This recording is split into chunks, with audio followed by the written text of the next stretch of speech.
కూటమి ప్రభుత్వ హయాంలో శ్మశానాలను కబ్జా చేస్తున్నారని మండిపడ్డారు గుంటూరు జిల్లా కనిగిరి బోయ వాల్మీకి సంఘం నాయకులు. అధికార పార్టీ నేతల అండతో కొందరు అక్రమార్కులు కనిగిరిలోని శ్మశానాన్ని కబ్జా చేశారన్నారు. శ్మశానం మొత్తం తవ్వేసి పాట్లు చేసి రోడ్లు వేశారని మండిపడ్డారు. అడ్డుకున్న 45 మంది విద్యార్థులపై కేసులు పెట్టారని ఆగ్రహం వ్యక్తం చేశారు.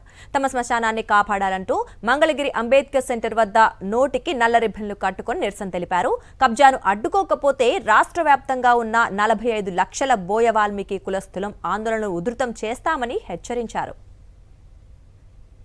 కనిగిరి మున్సిపాలిటీలో 554 సర్వే నెంబర్లో 5 ఎకరాల 36 సెంట్లు గత 200 సంవత్సరాలుగా వాల్మీకులు ఉపయోగిస్తున్నటువంటి శ్మశాన వాటికను కొంతమంది దుర్మార్గులు దౌర్జన్యపరులు ఈ రాజకీయ అండ చూసుకొని మరీ దుర్మార్గంగా నిన్నటి రాత్రి కూడా బోర్లేసి ఆ భూమిని అదును చేసి ప్లాట్లేసి ఆ ప్లాట్లలో రోడ్లేసి వాల్మీకి బోయలను అన్యాయానికి గురి చేస్తున్నటువంటి ప్రభుత్వానికి వ్యతిరేకంగా గత నెల రోజులుగా పోరాటం చేస్తున్నా కూడా వారిపైన నిర్బంధిస్తూ కేసులు మోపుతూ చదువుకునే పిల్లలపైన 45 మంది పైన కేసు కట్టడం జరిగింది. ఈ ప్రభుత్వం వెంటనే స్పందించి ఈ బోయ వాల్మీకులకు న్యాయం చేయని పక్షంలో ఎటువంటి ఉద్యమాలకైనా మేము సిద్ధమవుతాం.